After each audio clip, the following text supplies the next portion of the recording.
सुधांशु त्रिवेदी जैसे लोग जो इतने बड़े स्कॉलर के रूप में बीजेपी के फायर ब्रांड प्रवक्ता के रूप में चलते हैं, वो भी जाति को कर्म से है, कर्म से ऐसा कहते हैं, जन्म से नहीं है, कर्म से है। तो उन्हीं की पार्टी जो अभी जाति जनगणना करवा रही है, तो बताएं सुधांशु त्रिवेदी या मोहन भागवत जैसे लोग, उसमें जो लोग अपनी जाति का प्रमाण पत्र दिखाकर आरक्षण पाकर टीचर और प्रोफेसर बन गए, अब उनकी जाति सरकार जाति जनगणना में क्या मानेगी? जब आप प्रोफेसर बन गए तो आप ब्राह्मण बन गए ना। सुधांशु त्रिवेदी तो बहुत बड़े ज्ञानी आदमी हैं, मोहन भागवत तो बहुत बड़े बौद्धिक हस्ती हैं इस देश के, करोड़ों लोगों का संगठन चला रहे हैं भाई। हमारे पीछे तो एक आदमी नहीं चलेगा शायद, उनके पीछे तो करोड़ों चलने वाले हैं। तो सुधांशु त्रिवेदी या मोहन भागवत जैसे कथित प्रबुद्ध लोग जो जाति को कर्म से मानते हैं, उनके लिए वो प्रोफेसर किस जाति के माने जाएंगे जो आरक्षण लेकर जाति प्रमाण पत्र दिखाकर प्रोफेसर बन चुके? यदि प्रोफेसर बनने के बाद भी वो दलित या शूद्र ही माने जाएंगे तो कर्म से जाति कैसे हो गई? और अगर वो माने जाएंगे तो उनका जो जाति प्रमाण पत्र है उसको कैंसिल करके उनको ब्राह्मण कब बताया जाएगा? होना कुछ नहीं है, बस मूलभूत बात यह है कि हिंदुओं के जाति धर्म कुल धर्म का नाश कर दो। उससे क्या होगा? अगर आपके ऊपर कोई आक्रमण होता है, आपके ऊपर कोई समस्या होती है, सबसे पहले आपके साथ जो खड़ा होने वाला संगठन वो आपकी जाति है। परिवार के बाद आपका परिवार पहले खड़ा होगा, आपके चाचा, आपके ताऊ। हाँ, ये अवश्य है कि जातीय विद्वेष भी यहीं से उत्पन्न होता है। परिवार से बड़ा रक्षक कोई नहीं और परिवार से बड़ा कोई दुश्मन नहीं, दोनों बातें वही हैं। लेकिन खड़ा भी वही होगा जो आपसे संबंध को अनुभव करेगा। आप देखें कि किसी एक स्थिति में अगर आपके ऊपर कोई अन्याय होता है तो इसकी संभावना अधिक होती है कि आपकी जाति के लोग आपके साथ खड़े मिलेंगे। कम से कम ये अनुभव, अगर जाति को लेकर कोई समस्या हुई है तो अगर किसी ब्राह्मण को ब्राह्मण होने के कारण पीड़ित किया जा रहा है तो कहीं ना कहीं समाज में इसकी संभावना रहती है कि बाकी ब्राह्मण अपने जातीय कर्तव्य का अनुभव करते उसके साथ खड़े होंगे। क्यों? क्योंकि वहां एक जातीय संबंध का वो अनुभव करते हैं। कहीं किसी क्षत्रिय के विरुद्ध अगर आप कुछ कहते हैं, व्यक्तिगत नहीं, उसके क्षत्रिय होने के टैग को लगाकर, तो कहीं ना कहीं इसकी संभावना समाज में सदैव से रहती है कि क्षत्रिय जाति से जो व्यक्ति अपने आप को संबंधित अनुभव करता है वो जातीय गौरव के कारण उठ खड़ा होगा। कहीं वैश्य वर्ण, मारवाड़ी, कोई समाज है, कोई व्यापारी है, कोई सिंधी है, कोई बनिया है, वो अपने जाति के लिए खड़ा होगा। आप जितने बड़ी बड़ी धर्मशालाएं देखेंगे, जितने बड़े बड़े अस्पताल, विद्यालय जो मारवाड़ियों के द्वारा संचालित हो रहे हैं, क्यों हो रहे हैं? क्या वो व्यक्तिगत रूप से निष्ठा रखने के कारण हो रहे हैं? नहीं, अपने जातिगत कर्तव्य, जातिगत गौरव को समझने के कारण वो हो रहे हैं। इतने बड़े बड़े जो मंच चल रहे हैं कथित वामपंथियों के और ये शूद्रों के, वो क्यों चल रहे हैं? जाति अनुभव के ही कारण चल रहे हैं। अब ये बात अवश्य है कि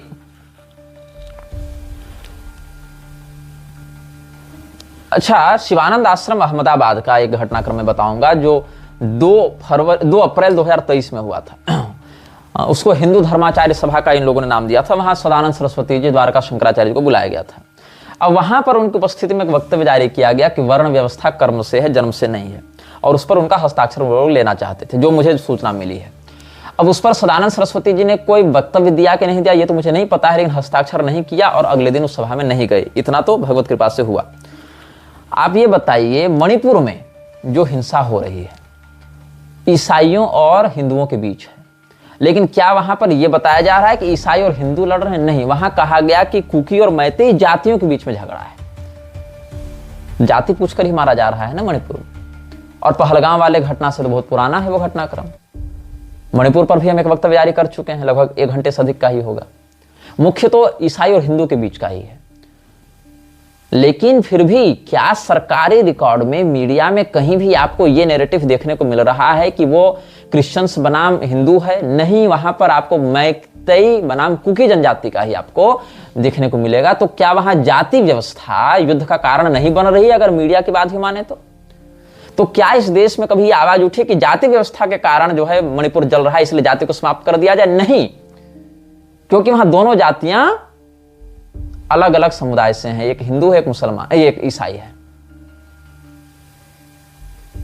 तो ये बात आप जान लीजिए कि ये जो जाति हटाओ का जो नैरेटिव बनाया जा रहा है, पहलगाम वाले मुद्दे को लेकर जो ये नैरेटिव बनाया जा रहा है कि जाति पूछकर नहीं धर्म पूछकर मारा, तो जिन स्थानों पर बिहार में रणवीर सेना क्यों बनी थी, क्या वहां धर्म पूछकर मारा जा रहा था? रणवीर सेना बहुत महाभारत काल के नहीं है। उस पीढ़ी से जुड़े लोग आज भी जीवित हैं, स्वस्थ हैं, बहुत मामलों में सक्रिय हैं। जिन लोगों को नहीं पता है रणवीर सेना के बारे में, उनको एक पंक्ति का बता दूं, सवर्णों के विरुद्ध, ऐसे सवर्ण में मैं चारों को गिनता हूं, ब्राह्मण, क्षत्रिय, वैश्य, शूद्र, चारों वर्ण के अंतर्गत आएंगे सवर्ण।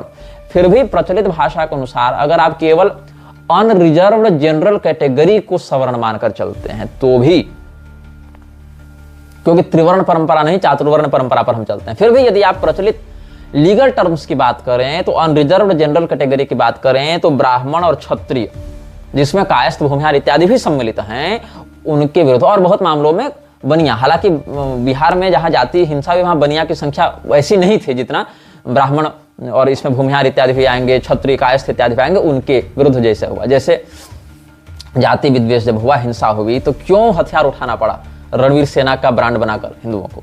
क्योंकि वहां धर्म पूछकर नहीं, जाति पूछकर ही मारा जा रहा था। और वो इतना व्यापक हो गया कि केवल बड़े लोगों को नहीं, 2-2, 3-3 साल के बच्चों को मारा जाने लगा, गर्भवती महिलाओं को मारा जाने लगा, रात रात भर गांवों की नाकाबंदी करके, घरों की रेकी कर करके 50-50, 100-100 लोगों को लाइन से खड़ा करके मारा जाता था। और ये कोई आदम जमाने की बात नहीं कर रहा मैं कि आदम हवा पैदा हुए 7000 वर्ष पहले तब हुआ था, कौन देखा कौन सुना। ये तो मतलब 2 पीढ़ी 1 पीढ़ी पहले की बात है। कई मामलों में तो उनकी पीढ़ी अभी चल ही रही है। तो ये क्यों हुआ या कई मामलों में क्यों हो रहा है? समाज से जाति व्यवस्था को हटाने से धर्मांतरण इतनी तेजी से बढ़ेगा जिसकी आप कल्पना नहीं कर सकते हैं, क्योंकि लोगों के पास एक संगठित बल नहीं रहेगा। आप जो कह रहे हैं ना कि सारे हिंदू एक हो जाओ, जाति हटाकर, ये कभी नहीं होगा। क्यों नहीं होगा? क्योंकि आज सड़क पर कोई एक हिंदू दूसरे हिंदू को नहीं पहचान रहा। आप सड़क पर मार खाते रहेगी, वो पीढ़ी हो गई है जो सड़क पर होते मर्डर पर, सड़क पर होते रेप पर कोई एक्शन नहीं लेना चाहती है, एक्सीडेंट का वीडियो बनाना स्वीकार करती है लेकिन उसकी सहायता नहीं करना चाहती। आज आपके सामने कोई व्यक्ति मर रहा हो ना, 100 कैमरा निकल जाएंगे, मोबाइल निकल जाएंगे उसका वीडियो रिकॉर्ड करने के लिए, लेकिन उसकी सहायता के लिए एक आदमी आगे नहीं जा पाएगा। क्योंकि अगर वो आगे चला जाएगा, एक तो संवेदना समाप्त हो चुकी है, दूसरे अगर वो चला जाएगा तो प्रशासन उसी पर इतने एफआईआर लगाएगा, उसी को इतनी बार कोर्ट बुलाएगा जांच पड़ताल और कार्रवाई के नाम पर कि अगला प्रायश्चित करेगा कि हम क्यों गए। वो मर जाता तो हम बच जाते कि सर हम तो दूर खड़ा थे, हम तो गए भी नहीं थे। ये इस सड़े हुए तंत्र का, इस लोकतंत्र का एक नंगा सत्य है। आप कहते हैं जाति व्यवस्था देश को कमजोर कर रही है, नहीं, जातीय गौरव ने ही इस देश को आज तक पूर्णतया ईसाई या पूर्णतया इस्लामी होने से बचा कर रखा है। ये जो हजारों हजार की संख्या में क्षत्रिय अपना माथा कटवाए थे ना, इसलिए नहीं कटवाए थे कि उनको पर्सनली आकर कोई मार रहा था। सनातन धर्म के अंतर्गत हम क्षत्रिय वर्ण में उत्पन्न हुए हैं और वह क्षत्रिय वर्ण, उस जाति का यह कर्तव्य हमारा है कि मैं प्रजा की रक्षा करूं। ये जो कर्तव्य का बोध था ना, इसी ने उन 14-14, 15-15 साल के लड़कों में यह आत्मविश्वास भरा कि 100 वृक्षों का माथा काट दें और मर जाएं, वो स्वीकार है, लेकिन रणभूमि से पीठ न दिखाएं। किसने ये भावना उनके अंदर भरी? ये जातीय गौरव ने भरा। और जब एक क्षत्रिय महाराणा प्रताप के रूप में खड़ा होता है, अपने जातीय गौरव को, कर्तव्य को अनुभव करते हुए कि मैं क्षत्रिय हूं तो मेरा ये काम है, तो हर जाति अपना गौरव समझते हुए खड़ी होती थी। फिर भामाशाह खड़े होते हैं कि अगर हमारे पास पैसा है और हमारे राजा को उसकी आवश्यकता है धर्म की रक्षा करने के लिए, अगर वो क्षत्रिय होकर अपना कार्य करते हैं तो मैं वैश्य होकर अपना कर्तव्य करूंगा, मैं धन से सहयोग करूंगा। तब भील खड़े होते हैं, हमारी जाति का यह कर्तव्य है, वो खड़े होते हैं। तब उनके पुरोहित खड़े होते हैं कि हमारी जाति का यह कर्तव्य, हम ये करेंगे। क्यों ये खड़े हुए? वो हिंदू धर्म की रक्षा के लिए अवश्य खड़े हुए, लेकिन अपने अपने कर्तव्य को उन्होंने जातीय गौरव से ही समझा। हिंदू धर्म बिना वर्णाश्रम के नहीं चल सकता, वो उसके संगठनात्मक संरचना का आधार है। मतलब आप एक शरीर की कल्पना कर रहे हैं लेकिन आप उसमें कर्ण की कल्पना नहीं कर रहे हैं। बिना कर्ण के शरीर नहीं बनता है। अब कर्ण जिनको नहीं समझ में आ रहा उनको बता दूं, सांख्य दर्शन में कर्ण के 2 प्रकार होते हैं, अंतःकरण और बाह्यकरण। अंतःकरण में 4 होते हैं, मन, बुद्धि, चित्त, अहंकार।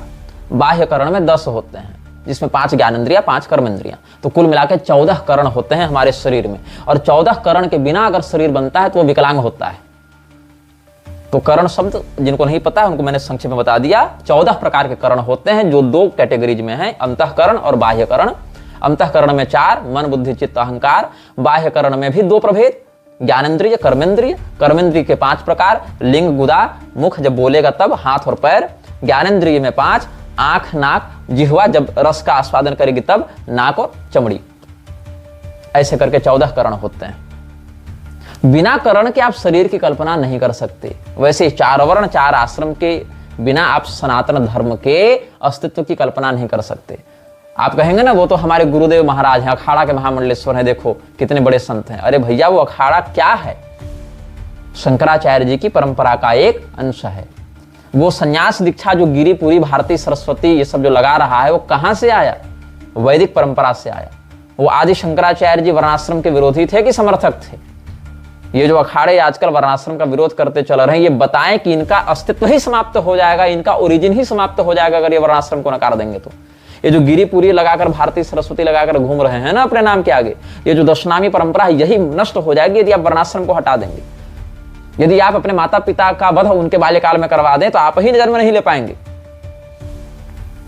ये कुछ वैसा ही है कि आप टाइम ट्रेवल करके पास्ट में गए और अपने पास्ट को मारे, आपका फ्यूचर ही समाप्त हो गया। टाइमलाइन ही पूर्ण कर दी गई। जिनको टाइमलाइन पूर्ण होने का अर्थ समझ में नहीं आ रहा वो जाकर टीवीएफ देखते फिरे। TVA, time variation authority, Marvel वालों का। शास्त्र तो पढ़ोगे नहीं, कम से कम कॉमिक्स से पढ़ लो, कुछ समझ में आ जाएगा विषय। तो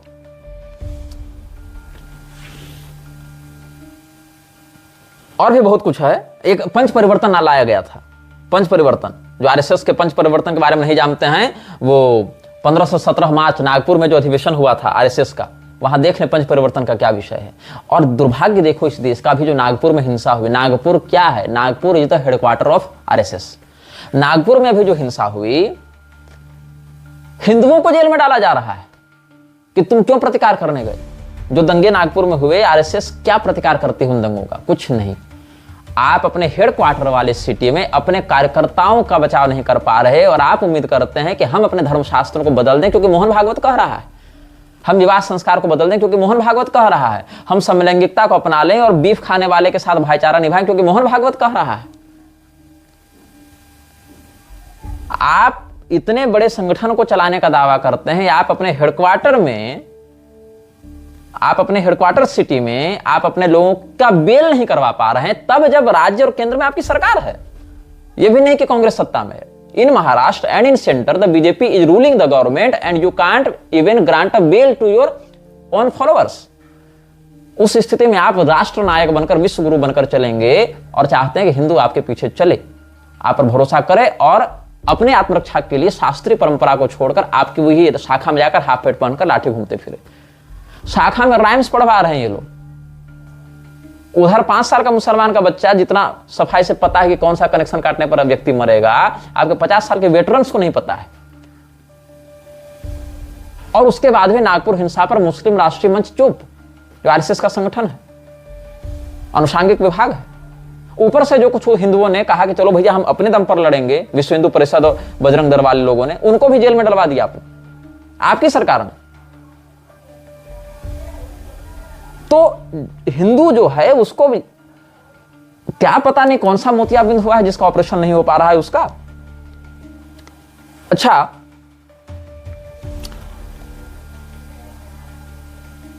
धीरेंद्र शास्त्री की मैं बात करूं, जिसने जाति पाति हटाओ वाला आंदोलन किया था, पद यात्रा निकाली थी। धीरेंद्र शास्त्री का एक बयान था।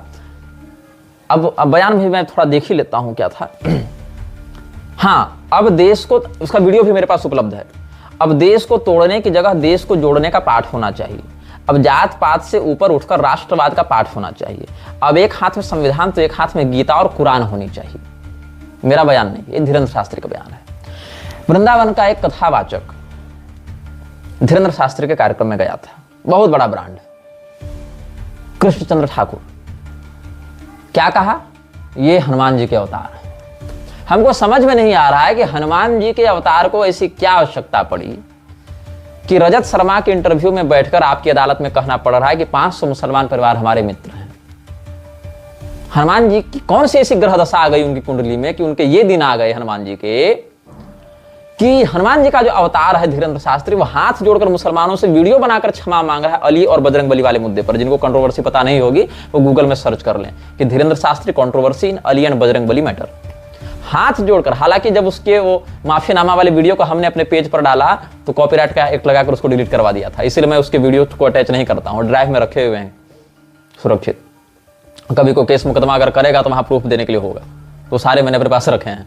मैंने अपलोड किया था, बाद में वो कहा कि नहीं मेरा वीडियो तुम कैसे डाल रहे हो, रिपोर्ट मारकर वो वीडियो हटवा दिया था। खैर, तो अली और बजरंग बली वाले मुद्दे पर हनुमान जी के कथित अवतार, निर्लज्जा नहीं चाहिए कृष्णचंद्र ठाकुर को चापलूसी करने धर्मगुरु बने हो कि भागवत का मर्म बांटने धर्मगुरु बने हो? तो हनुमान जी के अवतार कौन हो गए? धीरेन्द्र कृष्ण शास्त्री। अब हनुमान जी के अवतार क्या कर रहे हैं ये देखो। हनुमान जी के अवतार कहते हैं कि अब इस देश में एक हाथ में गीता कुरान होनी चाहिए, दूसरे में संविधान होना चाहिए। संविधान कह रहा है, संविधान पुनर्जन्म को नहीं मानता, पुनर्जन्म को कुरान भी नहीं मानता है, पुनर्जन्म को गीता मानती है। तो ये बताइए कि गीता तो फिर बहुमत में नहीं आई, क्योंकि लोकतंत्र है ना, और पुनर्जन्म के विरुद्ध 2 वोट पड़ रहे हैं। लोकतंत्र कहता है कि बहुमत का सम्मान होना चाहिए, गीता के पास एक ही वोट है, बेचारी एक ही किताब, वही सबसे छोटी, 700 श्लोक है। आर्य समाजियों के माने तो 17 है, 700 तो हम लोग मान रहे हैं, ऐसे 742 हैं, लेकिन चलो उपलब्ध में 700 ही मान के अगर चले तो कुरान और भागवत, ये कुरान और संविधान की तुलना में तो लघु कलेवर हो गया, ऊपर से बेचारे एक ही वोट, तो पुनर्जन्म को नकार दिया जाए, है ना। तो ये स्थिति है कि हनुमान जी का जो अवतार बताकर हिंदुओं के माथे पर नाच रहा है, और हिंदू जय बागेश्वर धाम और जय बालाजी और जय धीरेन्द्र शास्त्री कहता फिर रहा है, वो उस धीरेन्द्र शास्त्री के 5 पॉइंट्स में आपको बताता हूं। पॉइंट नंबर 1, धीरेन्द्र शास्त्री ने खुलेआम ऑन मीडिया रिकॉर्ड ये स्वीकार किया है कि 500 मुसलमान परिवार उसके मित्र हैं, मेरे एक भी नहीं। उसने खुद स्वीकार किया वो मुसलमानों के साथ चाय पीता है, मैं हिंदुओं के साथ भी नहीं पीता, लेकिन मुसलमान की तो खैर दूसरी बात हो गई। जो आज पाकिस्तान के खिलाफ आक्रोश बना रहा है हिंदू, जो हिंदू मुझे चैलेंज करता है कि तुम जाकिर नाइक का विरोध क्यों नहीं करते हो, धीरेन्द्र शास्त्री का विरोध क्यों करते हो, हिंदू होकर हिंदू का विरोध क्यों करते हो, उसको मैं बता दूं, मेरे लिए Dhirendra Shastri is parallel to Zakir Naik, they are not opposite parties. जो धीरेन्द्र शास्त्री वही जाकिर नाइक है। कैसे? जिस दिन आपने कहा कि एक हाथ में कुरान होनी चाहिए, उस दिन आपने कुरान को मान्यता दी। कुरान को मान्यता देने वाला कोई भी व्यक्ति सनातन धर्मी नहीं हो सकता, ऐसा मेरा विचार है। दूसरी बात, आप लोगों ने कहा कि धीरेन्द्र शास्त्री दुबई जाकर हिंदू धर्म का प्रचार कर रहा है। देखो, दुबई जाकर हिंदू धर्म का प्रचार करवा दिया। दुबई जाने के लिए पैसा आपने दिया था, फ्री में कार्यक्रम हो गया दुबई में। पैसा कहां से आया धीरेन्द्र शास्त्री के पास? मैं बताता हूं। आपने एक फोटो देखा होगा धीरेन्द्र शास्त्री के साथ, कोई शेख है, वो शेख उसका कार्यक्रम करवा रहा है। आप उस शेख की इमेज को रिवर्स सर्चिंग करें गूगल में, वो फोटो है बू अब्दुल्ला की। आप बू अब्दुल्ला के ट्विटर अकाउंट पर जाएं, वेरीफाइड पर, ऑफिशियल पर। बू अब्दुल्ला वही व्यक्ति है जिसने नूपुर शर्मा वाले प्रकरण पर भारत सरकार को जमकर लताड़ लगाई थी, और हमारी विश्वगुरु सरकार वो निर्लज्ज सरकार थी जो अपनी पार्टी की प्रवक्ता नूपुर शर्मा, जो कि एक कंपैरिजन मात्र कर रही थी, उसने भी पैगंबर या अल्लाह को भला बुरा नहीं कहा था। उसने बस ये कहा कि तुम हमारे शिवलिंग का, ज्ञानवापी मंदिर का अपमान कर रहे हो, अगर हम भी तुम्हारे आराध्यों के बारे में ऐसा कहें तो तुमको कैसा लगेगा। ये कंपैरिजन था, एक सिचुएशनल कंपैरिजन को उन्होंने जो है ब्लास्फेमी में जोड़ दिया, ईश निंदा में जोड़ दिया। पूरे इस्लामी जगत ने, नॉट केवल Bharat, not only in India but international issue बना दिया इसको।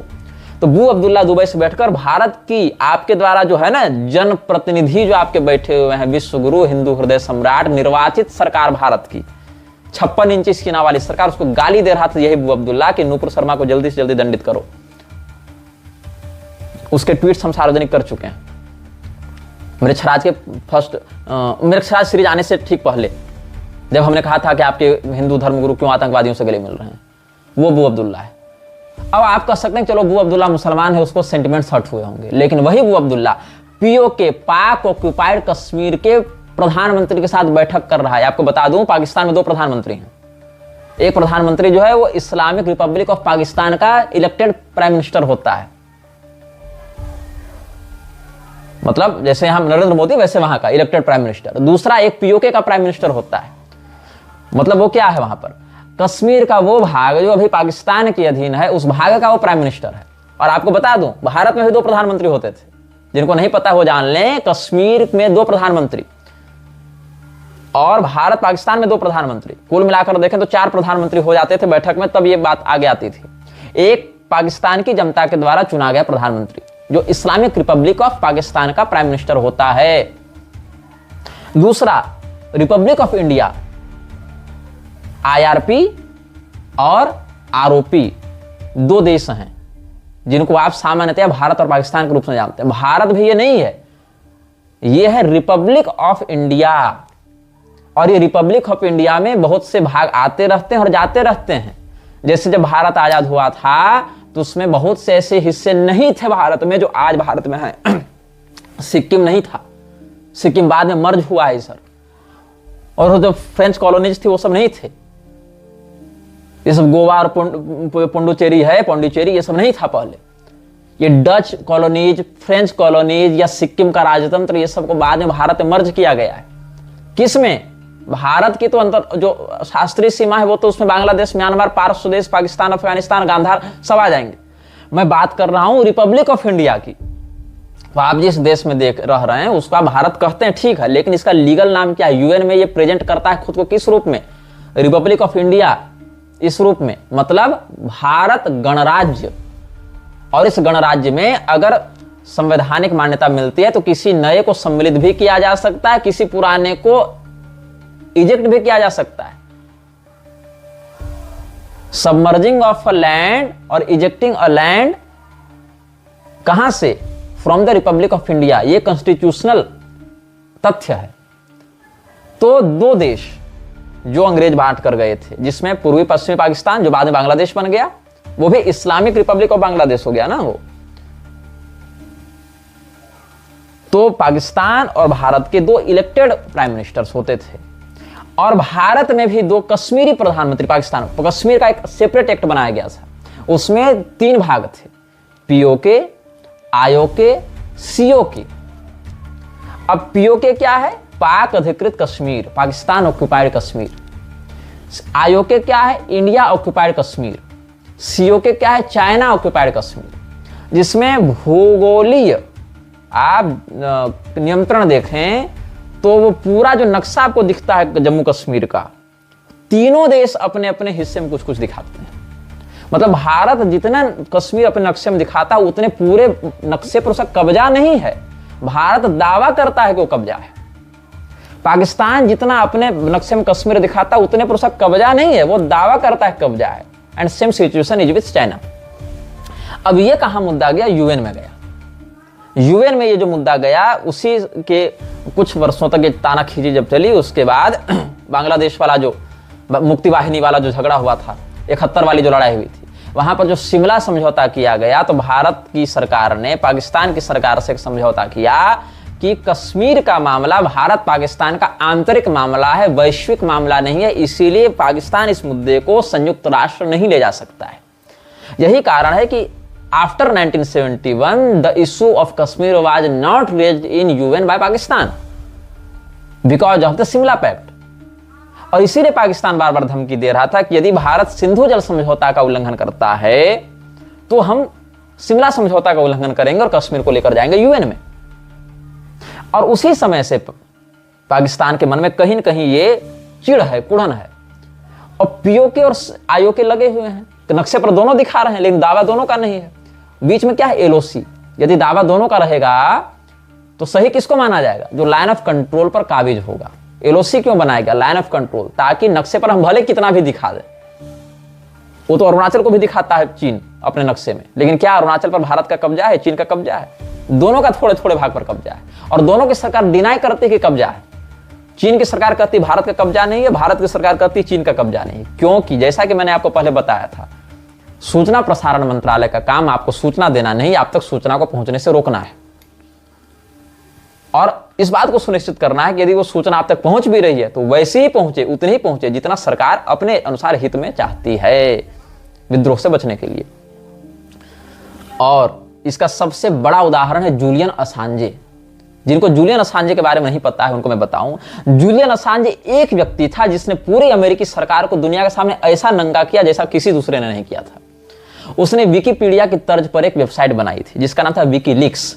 और जूलियन असांजे के रिसोर्सेज बहुत तगड़े थे। वो इंटेलिजेंस में उसके लोग इतने अंदर तक घुसे हुए थे कि अमेरिका की खुफिया संस्थाओं के फाइल को वो लीक किया करता था कि अमेरिका ने यहाँ ये दोगलापंथी की, ये दोगलापंथी की, यहाँ ऐसे कपट किया, ऐसे छल किया, ऐसे यहाँ पर राजनीति की, ऐसे कूटनीति की। जूलियन असांजे एक व्यक्ति ने अमेरिकी सरकार को इतना बेइज्जत किया पूरी दुनिया के सामने कि अमेरिकी सरकार उसके खून की प्यासी हो गई। अंत में जूलियन असांजे को स्वीडन इत्यादि में कहीं कहीं शरणार्थी रिफ्यूजी के रूप में रहना पड़ा। अभी तत्कालिक स्थिति मैंने अपडेट नहीं ली है, लेकिन जब जूलियन असांजे का कांड शुरू हुआ था तब मेरी उम्र लगभग 6-7-8 साल की थी। उस समय से मैं जूलियन असांजे को जान रहा हूं। जब मैं 5-6 साल का था तब से मैं सलमान रुश्दी को जान रहा हूं, क्योंकि मेरी नजर तब से थी, क्योंकि मेरे पिताजी जियोपॉलिटिकली बहुत अलर्ट व्यक्ति हैं। उन्होंने मुझे ऐसा बनाया, और मैं दावे के साथ कह सकता हूं कि मेरे अधिकांश दर्शक जो 40-50 साल के होंगे उन्होंने भी जूलियन असांजे का नाम नहीं सुना होगा, क्योंकि आपको मतलब नहीं। आप फोन इंटरनेट खोलते हैं इंटरटेनमेंट के लिए, और जब मेरे हाथ में फोन नहीं था तो मैं पुस्तकें पलटता था। जब फोन आया तो फोन में पुस्तकें पलटने लगा। काम मेरा तब भी वही रहा। इसीलिए मेरी उम्र 28 साल की, लेकिन मेरा रिसर्च एक्सपीरियंस उसमें 24 साल का जोड़ा जाएगा। आप 48 साल के हैं, जिसमें आपका 8 साल नहीं जुड़ेगा। क्यों? क्योंकि आपको लगता है कि आपके नेता जो इंफॉर्मेशन आपको दे रहे हैं वो सही है। नेता आपको सही इंफॉर्मेशन देने के लिए नहीं बने होते हैं। ऐसे आपको तो ये भी लगता है कि नेता देश चलाते हैं। नेता देश नहीं चलाते, देश ब्यूरोक्रेट्स चलाते हैं। भाई अभी जो शिक्षा मंत्री बना है पहली बार इलेक्शन लड़के, उसको क्या पता कि क्या हमारे पास क्या चल रहा है कैसे? उसको तो ब्यूरोक्रेट्स बताएंगे ना। देश ब्यूरोक्रेट्स चलाते हैं। यही कारण है ब्यूरोक्रेट्स का असैसिनेशन नहीं होता है, नेताओं का होता है। इक्का दुक्का अपवाद, अनिल पाल्टा वगैरह को छोड़ दें, जो कि थोड़ी निजी खुन्नस थी माओवादियों से, वो सबको छोड़ दें, कुछ इक्का दुक्का मामलों को, तो ऐसे जो असैसिनेशन होता है, इंदिरा गांधी का हो गया, राजीव गांधी का हो गया, होम सेक्रेटरी का नहीं हुआ। क्यों नहीं हुआ भाई? चीफ सेक्रेटरी का असैसिनेशन सुने भारत में? क्यों नहीं हुआ? जबकि प्राइम मिनिस्टर को इंफॉर्मेशन मिल कहां से रही है? होम सेक्रेटरी से ही तो मिल रही है, चीफ सेक्रेटरी से ही तो मिल रही है। रिपोर्टिंग ऑफिसर कौन है उसका? प्राइम मिनिस्टर का, होम मिनिस्टर का रिपोर्टिंग ऑफिसर कौन होता है? सेक्रेटरी होता है ना। तो सेक्रेटरी क्यों नहीं मारा जा रहा है? वो कैसे मारा जा रहा है? जबकि मिनिस्टर की सिक्योरिटी सेक्रेटरी से अधिक होती है। सचिव की सुरक्षा मंत्री की सुरक्षा से कम होती है, क्योंकि उसका काम कहीं ना कहीं सुरक्षा देना भी होता है। लेकिन अमेरिका का राष्ट्रपति मार दिया जा रहा है, कैनेडी, वो भी घर में घुसकर नहीं, ऑन रोड शो। आप सोच सकते हैं कि गुप्त रूप से अगर किसी को मारा जाएगा तो समझ में आता है, चलो आपको भरी सड़क पर अमेरिका का राष्ट्रपति होने के बाद गोली मार दी जा रही है, और आज तक अपराधियों को दंड नहीं मिला इन 7 डिकेड्स। ब्यूरोक्रेट्स नहीं मर रहे हैं। क्यों भाई? ब्यूरोक्रेट्स कौन से संजीवनी चाट कर बैठे हुए हैं? आप समझ सकते हैं, आगे ज्यादा बोलने की आवश्यकता नहीं है। तो धीरेन्द्र शास्त्री में बात कर रहा था, पीओके आईओके पर मेरा विषय गया था। तो पाकिस्तान ऑक्यूपाइड कश्मीर का जो प्राइम मिनिस्टर है वो परम मित्र किसका है? अबू अब्दुल्ला का। आज जो आप कह रहे हैं ना कि हम ऑपरेशन सिंदूर का समर्थन करते हैं, बिल्कुल कीजिए, कोई बात नहीं। अधिक से अधिक मिलक्ष मरेंगे, सनातन का ही कल्याण होगा, मुझे उससे कोई आपत्ति नहीं। मैं तो कहता हूं फुल फ्लेज न्यूक्लियर वार भी कर दे तो मुझे पर्सनली कोई आपत्ति नहीं है। मैं भी कोई अमृत पे करने नहीं आया हूं कि बाकी मर जाए तो मैं जिंदा रहूं। मरना सबका निश्चय है, लेकिन अगर किसी ऐसे गिरोह के मरने से जो 1000 वर्षों से पूरे विश्व को एक पैशाचिक आतंक से त्रस्त किए हुए है, उसके विनष्ट होने से पृथ्वी कुछ बेहतर हो सकती है, तो मुझे इसमें कोई आपत्ति नहीं है। फिर भी एक बात अवश्य है, हिंदुओं की मूर्खता देखो कि ओवैसी ने पाकिस्तान मुर्दाबाद का नारा लगा दिया, हिंदू उसको पिछले 48 घंटे से अपना परमपिता बनाए घूम रहे हैं। ये भूल गए कि यही ओवैसी पूरे देश में हिंदुओं को 15 मिनट के अंदर काटने की बात करता था। ये भूल गए कि उसी ओवैसी ने सीता माता को गाली दी थी। ये भूल गए कि उसी ओवैसी ने पूरे देश में गजवाए हिंद का पूरा बैकग्राउंड तैयार कर रखा है, तुरंत साफ सारा रिकॉर्ड। क्यों? क्योंकि उसने अल तकिया का प्रयोग करते हुए पाकिस्तान मुर्दाबाद बोल दिया। बस ये हाल है हिंदुओं का। हिंदू क्या है? एक ऐसा गुलाम जिसको आप 100 कोड़ा मारने के बाद अगर एक रसगुल्ला खिला देते हैं तो उसको लगता है कि मेरा मालिक तो देवदूत है, ये तो अकारण करुणा वरुणालय है, उससे नीचे एक लेवल कम नहीं मानेगा आपको। भगवान को बाद में पहले आपको पूजेगा क्योंकि आपने उसको खिलाया। वो 100 कोड़ा तुरंत भूलेगा और फिर आप 100 कोड़ा फिर मारिए, क्योंकि इसकी नियत वही है, इसकी नियति वही है। ये कभी नहीं सुधरने वाला समुदाय है हिंदू। उसको समझ में ही नहीं आएगा शत्रुबोध क्या होता है। ये अपनी आंखों के सामने देख रहा है कि नरेंद्र मोदी बयान दे रहा है कि इस्लाम से नफरत करने वाले को हम हिंदू नहीं मानते। ये अपनी आंखों के सामने देख रहा है कि सौगातें मोदी बांटी जा रही है। ये अपने आंखों के सामने देख रहा है कि सरकार झूठ बोल रही है कि कश्मीर में स्थिति सामान्य और लोग मर रहे हैं। लेकिन फिर भी इसको जय जयकार किसकी करनी है कि मोदी जी बहुत बढ़िया कर दिए, मोदी जी बहुत बढ़िया कर दिए। क्या मोदी जी से पहले भारत ने लड़ाई नहीं लड़ी थी? भारत ने तो नेहरू के शासन में भी लड़ाई लड़ी, भारत ने तो इंदिरा के शासन में भी लड़ाई लड़ी, भारत ने तो लाल बहादुर शास्त्री के शासन में भी लड़ाई लड़ी, भारत ने तो वाजपेयी के शासन में भी लड़ाई लड़ी। इससे पहले 4 प्रधानमंत्रियों के कार्यकाल में युद्ध हुआ है कि नहीं हुआ है? नेहरू, शास्त्री, इंदिरा, वाजपेयी। घोषित रूप से, मैं झड़प की बात नहीं कर रहा हूं, जिनको वार की संज्ञा दी गई, घोषित रूप से भारत 4 मोर्चों पर 4 युद्ध 4 प्रधानमंत्रियों के कार्यकाल में लड़ चुका है। मोदी क्या थे उस समय? मोदी तो कुछ नहीं थे उस समय। तो आप ये जो कहते हैं कि सेना को फ्री कर दिया, सेना के हाथ खोल दिए, तो अगर हाथ खोलने की बात है तो बाकी इन 4 में से 3 युद्ध तो कांग्रेस के कार्यकाल में लड़े गए। एक ही जो है वो वाजपेयी के कार्यकाल में लड़ा गया। तो फुल फ्लेज वार के लिए जो आर्मी का हाथ खोलने की बात हो रही, वो तो पहले भी खोला जा चुका था ना। मैं पुनः आपको यह आश्वस्त कर दूं, मैं यहां नेहरू, शास्त्री या इंदिरा को डिफेंड नहीं कर रहा हूं, मैं यहां प्रधानमंत्री को ग्लोरीफाई नहीं कर रहा हूं। उन युद्धों से भी भारत को कोई विशेष लाभ नहीं हुआ है और न इससे होगा। हाँ, ये अवश्य है, कुछ न करने की अपेक्षा प्रतिकार करना सदैव से हमें पसंद रहा है। मार खाकर चुप रहने की अपेक्षा मार खाकर प्रतिकार करना सदैव से मुझे पसंद रहा है। इसके लिए मुझे कोई आपत्ति नहीं है। लेकिन मैं ये अवश्य कहूंगा कि भारतीय सेना जब युद्ध बाकी प्रधानमंत्रियों के कार्यकाल में भी लड़ चुकी है, आज भी लड़ रही है, तो इसमें अंतर क्या है? अंतर ये है, भारतीय सेना ने सदैव अनअपोलोजेटिक आक्रमण किया है, मतलब क्षमा नहीं मांगी अपने प्रहार के लिए। उसने कभी यह नहीं कहा कि हम पाकिस्तान के विरुद्ध नहीं लड़ रहे हैं। आप अभी भारतीय सेना का बयान सुनिए। भारत की सेना स्पष्ट कह रही है कि हम ये युद्ध पाकिस्तान के विरुद्ध नहीं लड़ रहे हैं, नॉन एक्सीलेटरी आक्रमण है ये। आप इस टर्म को पहले गौर करें, नॉन एक्सीलेटरी कह रहे हैं वो, मतलब हम युद्ध को धीमा कर रहे हैं। क्यों धीमा कर रहे हैं? अच्छा, आप जब पाकिस्तान के खिलाफ युद्ध नहीं लड़ रहे हैं, आपका ये कहना है कि हम आतंकवाद के खिलाफ लड़ रहे हैं, तो मतलब क्या हुआ? आप ये मानते हैं कि Pakistan is not equivalent to terrorism, Pakistan आतंकवाद का पर्याय नहीं है। तो हमने तो नहीं सुना कि लश्कर तैयबा के किसी चीफ ने फुल फ्लेज वार की घोषणा आपके साथ की हो। हम तो यही सुन रहे हैं कि आप जो है सो पाकिस्तान की सेना का उत्तर और प्रत्युत्तर दे रहे हैं। जब आप आतंकवादियों के खिलाफ लड़ाई लड़ रहे हैं तो पाकिस्तान की सेना क्यों आप पर गोलीबारी कर रही है भाई? पाकिस्तान का विदेश मंत्री क्यों बैठक कर रहा है? पाकिस्तान का रक्षा मंत्रालय क्यों एक्टिव है? पाकिस्तान की सरकार क्यों बयानबाजी कर रही है? इसका अर्थ यह है कि पाकिस्तान की सरकार, सेना, जनता तो यह मानती है कि आप उनके खिलाफ लड़ रहे हैं। तो जब वही खुद ये मान रहे हैं तो आप क्यों बार बार सफाई देते फिर रहे हैं? नहीं नहीं, हम तुमसे नहीं लड़ रहे, हम तो आतंकवादियों से लड़ रहे हैं। बताओ।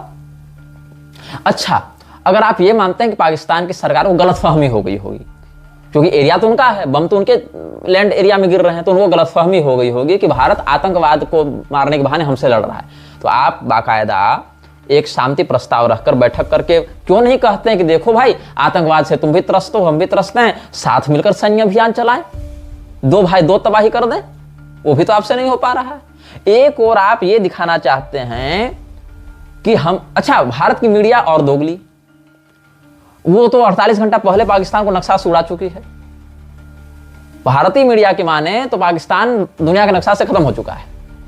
तो भारत का रक्षा मंत्रालय, भारत का सूचना प्रसारण मंत्रालय, भारत का गृह मंत्रालय इन मीडिया संस्थानों पर क्यों रोक नहीं लगाता, जो स्पष्ट रूप से ये कह रहे हैं? अभी मैं सोफिया कुरैशी के विरुद्ध अगर कुछ कहूंगा तो लोग कहेंगे तुम सैनिकों का विरोध कर रहे हो। अरे भैया, सेना जब आधिकारिक बयान जारी कर रही है कि हम पाकिस्तान के खिलाफ नहीं लड़ रहे हैं, हम आतंकवाद के खिलाफ लड़ रहे हैं, तो पाकिस्तान को तबाह कर दिया, पाकिस्तान नक्शे से उड़ गया, ऐसी खबर मीडिया क्यों चला रही है? वो ये क्यों नहीं कहती है कि आतंकवाद समाप्त हो रहा है? बताओ। यहां तो मीडिया ही सेना के बयान का खंडन कर रही है ना। तो रक्षा मंत्रालय, सूचना प्रसारण मंत्रालय कौन सा फिल्म चाट कर अभी बैठे हुए हैं? तो अबू अब्दुल्ला पाकिस्तान ऑक्युपाइड कश्मीर के प्रधानमंत्री का परम निकटवर्ती व्यक्ति, जाकिर नाइक का परम निकटवर्ती व्यक्ति, वो अबू अब्दुल्ला धीरेन्द्र शास्त्री को बुलाता है कहां? दुबई। क्या करवाता है मैं देखने नहीं गया, लेकिन धीरेन्द्र वहां से लौटने के बाद एक बयान जरूर देता है कि एक हाथ में संविधान, दूसरे में गीता कुरान। अभी भी अगर हिंदू को कनेक्शन समझ में नहीं आ रहा है तो तुम्हारा मर जाना ही ठीक है। तुम देश पर एसेट नहीं, लायबिलिटी हो, तुम संपदा नहीं, कर्ज हो देश के। अगर इतने के बाद भी तुमको समझ में नहीं आ रहा है, जो व्यक्ति खुलेआम यह स्वीकार करता हो कि उसने वेद पुराण धर्मशास्त्र नहीं पढ़े, जिसको ये नहीं पता हो कि नासा है भारत की अंतरिक्ष एजेंसी की, इसरो भारत की अंतरिक्ष एजेंसी है, तो मुझसे यह उम्मीद करते हो कि गीता पढ़ेगा, कुरान पढ़ेगा, एनालिसिस करेगा, फिर उससे अच्छी बात को तुमको लाकर बताएगा। जिस व्यक्ति को यह नहीं पता है, वो कह रहा था ना कि हम भारत की अंतरिक्ष एजेंसी नासा के वैज्ञानिकों का सहयोग करेंगे, उसको यह नहीं पता है कि नासा अमेरिका की है, भारत की इसरो है। और इसके लिए कोई बहुत बड़ा जीनियस होने की आवश्यकता नहीं। यदि आप नॉर्मल भी समाचार पत्र इत्यादि पढ़ते होंगे, चंद्रयान का समाचार, मंगलयान का समाचार, आदित्ययान का समाचार, डीआरडीओ के अनुसंधान, तो आपको इतना बेसिक नॉलेज होना चाहिए। अगर आप मंदबुद्धि नहीं हैं तो आपको बेसिक नॉलेज होना चाहिए कि भारत की खुफिया एजेंसी इसरो है, इंडियन स्पेस रिसर्च ऑर्गेनाइजेशन।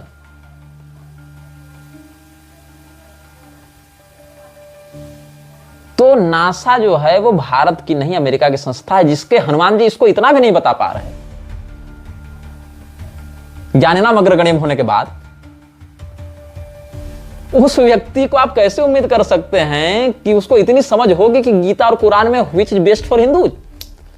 ये सब भाजपा के बूथ कर्मचारी के अलावा और कुछ नहीं है। वोट मैनिपुलेट करने के अलावा और कुछ नहीं कर सकते हैं। आज से 10 साल पहले रामदेव ही भाजपा के लिए ऐसा ही एक व्यक्ति था। आज रामदेव से तुम पूछो कि तुमने तो कहा था कि 40 रुपए पेट्रोल आ जाएगा, पेट्रोल तो 100 पार चला गया, तो कहेगा अरे जब बोलना था तो बोल दिया। मतलब ये अपने बयान की अकाउंटेबिलिटी नहीं लेते हैं, लेकिन इनके बयान से प्रभावित होकर आप वोट देते हैं, आपके वोट से सरकार बनती है, कमीशन बनते हैं। अब आप कहेंगे तुम कांग्रेस को सपोर्ट कर रहे हो। नहीं, हमने कभी भी कांग्रेस को वोट डालने नहीं कहा। हमने कभी यह नहीं कहा कि आप कांग्रेस से सत्ता ले आइए। हमारा किसी कांग्रेस नेता के समर्थन में आप लेख या फोटो या वैसा नहीं देख सकते हैं कि मैं किसी कांग्रेस नेता के साथ मिल रहा हूं या समर्थन में बयान जारी कर रहा हूं। हां, अगर कोई पहचान छिपाकर मिलने आ जाए तो अलग बात है, जो मुझे पता नहीं हो। लेकिन मुझे नहीं लगता भारत के किसी और प्रवक्ता ने ऐसा कोई नियम पत्र जारी किया होगा जिसमें हमने स्पष्ट कहा कि किसी पार्टी से जुड़ा कोई नेता मेरे मंच पर नहीं दिखना चाहिए। यह हमने जारी किया। तो आप ये बताइए, कोई व्यक्तिगत रूप से अगर मिलने आ गया हो मेरे संज्ञान के बिना तो मैं उसको नहीं जानता, लेकिन पॉलिटिकल पोलराइजेशन के दृष्टिकोण से अगर देखें, जैसे ये लोग पॉलिटिकल पोलराइजेशन करते हैं कि मोदी जी ऐसा कर दिए, राहुल गांधी ऐसा कर दिया, राहुल गांधी जीनियस है, मोदी जी विश्वगुरु है, ऐसा पॉलिटिकल पोलराइजेशन हमने किसी पार्टी का कभी नहीं किया है। In fact I am not the supporter of the system of present democracy, क्योंकि मैं उस सिद्धांत का पक्षधर हूं जहां यह कहा जाता है कि खराबी गाड़ी में है और आप ड्राइवर बदल रहे हैं गाड़ी को ठीक करने के स्थान पर। तो वोट बन गई, सरकार बन गई, लेकिन मैं ये जरूर देख रहा हूं, हिंदुओं के ऊपर हुए नरसंहार का बहाना बनाकर बीजेपी आई। कहां आई? यूपी में आई। आदित्यनाथ को मुख्यमंत्री बनाया गया। आदित्यनाथ मुख्यमंत्री क्यों बने? अपनी काबिलियत से बने, केंद्र के रहमो करम पर बने, हिंदुओं के मतलब समर्थन कारण बने। क्यों बने? आप अगर 2017 का इलेक्शन याद करेंगे, 2017 का मार्च चल रहा था, जहां तक मुझे याद है, मैं छत्तीसगढ़ में था उस समय, पहली बार गया था मैं। जिनके यहां ठहरा था वो अपना न्यूज चला रहे थे। उस समय दूर दूर तक कहीं भी आदित्यनाथ को मुख्यमंत्री के रूप में प्रोजेक्ट करने की कोई योजना नहीं थी, जहां तक मुझे याद है। आदित्यनाथ का नाम अचानक से सामने आया, वो केशव प्रसाद मौर्य ये सब चल रहे थे सब। आदित्यनाथ को जनता ने मुख्यमंत्री बनाया। क्यों बनाया? आदित्यनाथ बहुत सुंदर दिखते हैं, वेंडेजल दिखते हैं, इसीलिए नहीं, क्योंकि कहीं ना कहीं जनता के मन में उनकी छवि थी कि जो व्यक्ति मेरे दुखों से अपने दुख को जोड़कर संसद में रो सकता है, वो कहीं ना कहीं मेरे दुख से सहानुभूति रखता है। उसके हाथ में अगर सत्ता रहेगी तो वो व्यक्ति हमें सुरक्षित रखेगा। हाँ, ये बात मैं मानता हूं कि बाकी स्टेट्स की तुलना में यूपी का लॉ एंड ऑर्डर कंपैरेटिवली ठीक है, not the best but comparatively, despite of many flaws, it is better than others, इतना माना जा सकता है। और इसमें मैं आदित्यनाथ को यह नहीं कहूंगा कि उनका एडमिनिस्ट्रेशन बिल्कुल खराब है, अन्य की तुलना अगर की जाए तो बेहतर है, not the best but better than others, इतना मान सकते हैं। लेकिन हालांकि है तो सिस्टम वही, तो सिस्टम तो अपना काम निकाल लेगा आपसे। तो सिस्टम जब अपना काम निकालेगा तो फिर आप भी मुसलमानों के हितों की बात करने लगेंगे, अयोध्या को सर्वधर्म केंद्र का बनाने लगेंगे, अयोध्या में मुल्लों को घुसाने लगेंगे मंदिरों में। और जिस सत्ता से त्रस्त होकर, समाजवादी पार्टी से त्रस्त होकर आपको सत्ता दी गई थी, ऐसी क्या मजबूरी आ गई कि हिंदू लड़कियों का बलात्कार करने वाले बलात्कारियों का सपोर्ट करने वाले मुलायम सिंह, हिंदुओं के ऊपर गोलीबारी करके सरयू को लाल कर देने वाले मुलायम सिंह को भाजपा पद्म विभूषण जैसा सम्मानित प्रतिष्ठित पुरस्कार देती है।